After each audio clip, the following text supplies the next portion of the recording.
माशी पर उतर आए। आपको पता है जो शख्स अगर कुछ न कर सके वो यही अरबे इस्तेमाल करते, लेकिन ये पुरअमन जिला रहा है। अल्हम्दुलिल्लाह हमने जितना अरसा भी गुजारा है यहाँ पर शराफत से गुजारा है, इज्जत दी है और इज्जत लोगों ने भी की है, और इसके नतीजे में हम इलेक्ट होकर गए हैं, हम कोई बदमाशी से नहीं।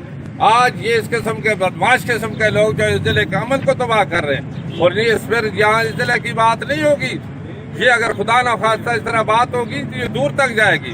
इसलिए इस तरह के जो लोग हैं, जो गुंडे हैं, बदमाश हैं, उनको लगाम देनी चाहिए, उनके खिलाफ कानूनी कार्रवाई करनी चाहिए। और इंतजामिया अब जाकर कभी कोई मेहनत कर रहे हैं, कभी समाजियत कर रहे हैं, अजीब सी बात है। अब कार्य सरकार में मुदाखलत जो करता है उसके लिए कानून है, उस पर कानूनी तौर पर उनके खिलाफ कार्रवाई की जाए। आज खुदा न खास्ता कार्रवाई नहीं की, कल दूसरा कोई शख्स उठकर किसी कॉलेज पर कब्जा कर लेगा, किसी अस्पताल पर कब्जा कर लेगा, किसी रोड को खुद बंद कर लेगा।